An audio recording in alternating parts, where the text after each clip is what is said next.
sound like I'm talking from inside of a box like I did the last time. Hey guys, welcome back to Books Yada Yada. Thank you so much for watching my channel. So I thought I'd change things up today a little bit with some Jeffrey, my dog, being an absolute maniac. Yeah, he's nuts for the snow. He's nuts for the snow, as I documented for you there, clearly in his element. And afterward, he tackled my husband, which I wasn't able to catch any footage of. Figured I'd change it up instead of putting you through my bloopers at the beginning. So they might come back, but who knows? I don't know. So Happy New Year, everybody. How was your New Year? I had a great one. Let me know in the comments below. Tell me all about it. You know, I hope you guys are having a great New Year so far. With the new year comes change. So I did change, as you noticed, my theme tune, and I am experimenting with some different filters this year, different filming styles, what have you. I like change, and I hope that you do too. But if you don't, that's okay too. Not much change because I'm lazy. So let's get to the content. What I decided to do for the new year is, as I mentioned in my last video, I wanted to read less. So this is going to be a quick-ish review today, my January TBR. Okay, so let's go ahead and get started. I started a book journal. Now, I normally do keep a book journal, believe it or not. I don't think I've ever shown you that before, but I do keep a book journal. So I got a new one for this year. This particular book journal has room for just 67 books. I figured, well, if it's just 67 books, then that is going to be my reading goal for this year, as opposed to the tripled amount of that, almost tripled amount of that I read last year. Do you keep a book journal? Let me know, and maybe I'll do a video on that. So this is perfect because it doesn't ask too many questions and it just gets right to that nougat center of the book. I read a book towards the end of December and finished it at the beginning of this month. And that book was called The Haunting of Brynn Wilder. Okay. Now, so The Haunting of Brynn Wilder, you guys, this is a book by Wendy Webb. It is described as a Northern Gothic book. Now, I would not call it that. I don't know if you remember, but a few months back, and I'll try to find the cards and post them somewhere, I did a review of Wendy Webb's book, Vanishing, which I absolutely loved. And so I figured, why not? Let's read another one by her. She had a new release coming out at the beginning of this past November, and I read it. I did not like this book, you guys. I'm not going to read the synopsis of the book. I'm just going to tell you basically what happens in this book. So you have a woman named Brynn Wilder. In Wendy Webb's books, they all take place Minnesota, Lake Superior region. So you have Brynn Wilder. She needs to take a sabbatical. She's had a rough few years. Well, she is a college English professor. She goes to a town in Minnesota called Wharton, which is right on Lake Superior. Fictional town, I believe, but it is based on an actual town. So she decides to stay at one of the local bed and breakfasts. She meets quite a few different people that are staying in this bed and breakfast as well. She meets a couple named Gil and Jason, I believe, who are an older couple. And Gil and Jason are primary caretakers of Jason's ex-wife, Alice. And then she meets the mysterious Dominic, who's also staying at the inn. And throughout the course of the book, she really strikes up a great friendship with Jason and Gil, with Dominic, and that also turns into a romance. So I'm not going to spoil this book. I'm not going to give too much away. However, what I am going to say about the book is that I enjoyed the atmosphere. Wendy Webb is a phenomenal writer when it comes to setting an atmosphere.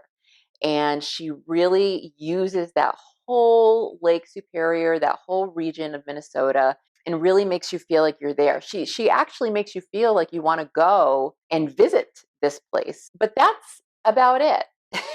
That's about all I liked about this book. That, and I did love a couple of the characters, Jason and Gil. They were a wonderful couple. You really felt for them a great deal, having to deal with Jason's ex-wife, who was dealing with dementia and Alzheimer's. So Jason and Gil were my favorite characters out of the whole book. Brynn, however, is very whiny. Yes, she has some, shit that heaped on her over the past few years before coming to Wharton, but it really seemed like small potatoes compared to people that I actually know and what they've been through. So Brynn was a little bit whiny for my taste. I did not care for her character. You can't really put it in a certain genre because it's just going for so many different things. It was not a thriller at all. It had a little bit of suspense to it, and it had a little bit of that fever dream sort of nuance running through it as well. There was just way too much going on in the book. Didn't want to go on and on about this, and I'm probably going to have to edit most of what I said. But what I did do for you guys is I made a compilation of gifts with expressions and emotions and feelings that I felt while I was reading this book. And I don't mean to be facetious. However, I don't want to ramble on and on about how much I didn't care for this book. So I figured I would just leave it up to a bunch of celebrities and my favorite characters from different TV shows and movies and let them do it for me. So enjoy.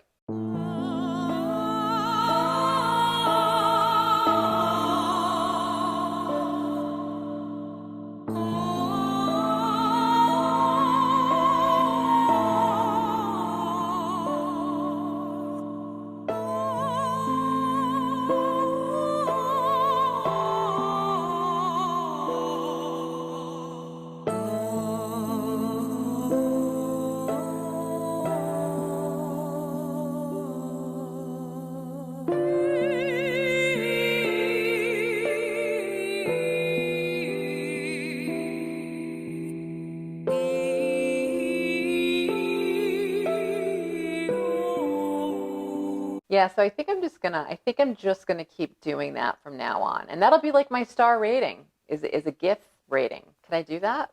Should I do that? Let me know. Comment down below. Let me know if you think I should do that. I don't know. But I gave this book 2 stars out of 5 because yeah, I don't need to go on and on about it. So let's go ahead and get to my January TBR, you guys. Let's just go right for it. I'm a little scared. Are you?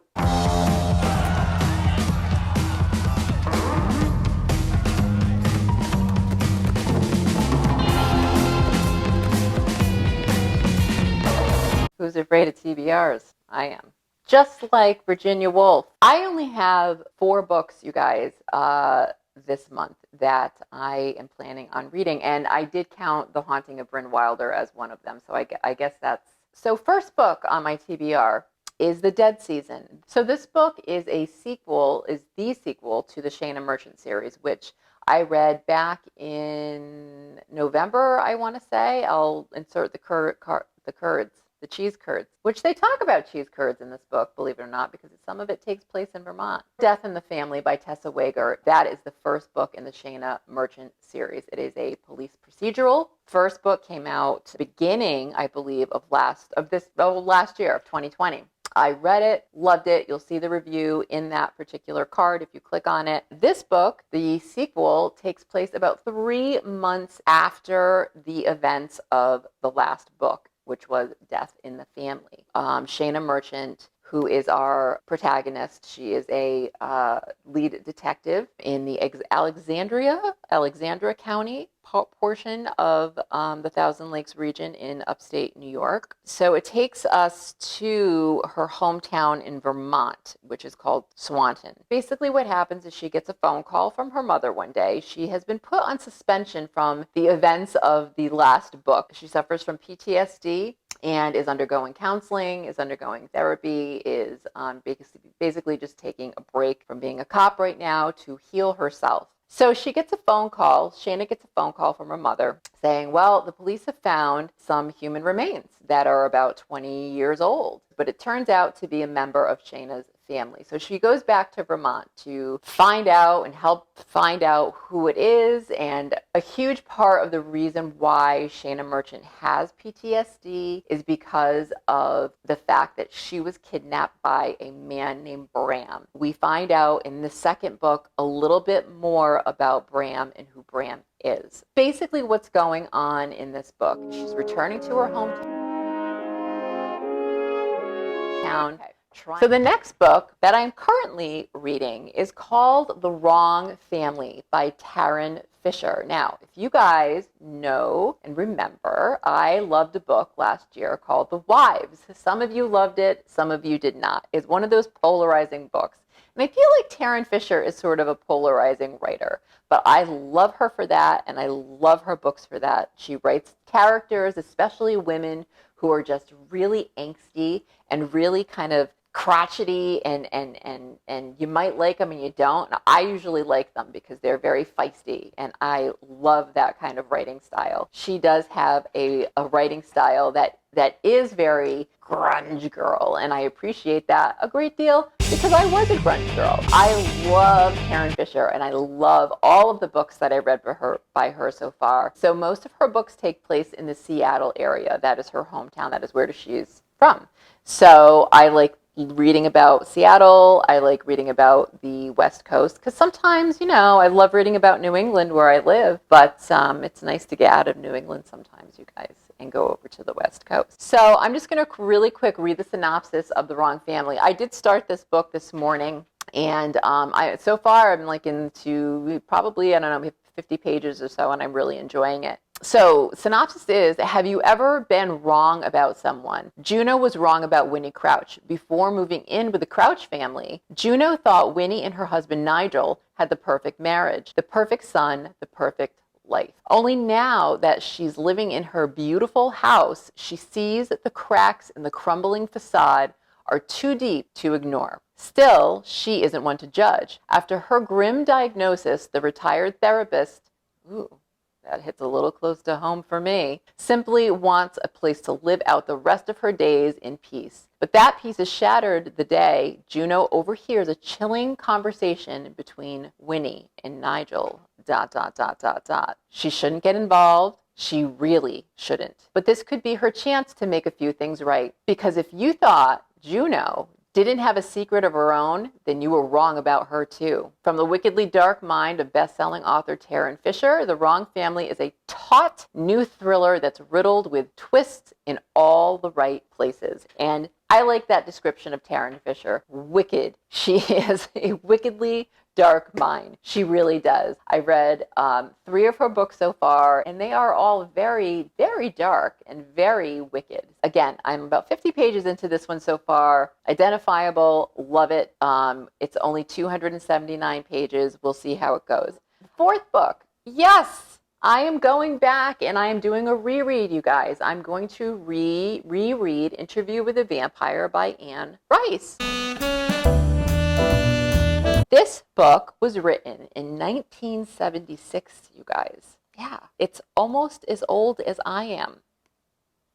I read this book in high school, so late 80s, early 90s, and I loved it then, and so this will be my first time going back and rereading it. The reason I wanted to do that is because of the same reason I reread Rosemary's Baby for the audiobook. Back in the late 80s, early 90s when I first read this, there may or may not have been an audiobook. If there was, it was probably on cassette or 8-track or CD, right? But now it's on Audible, and it's read by Simon Vance.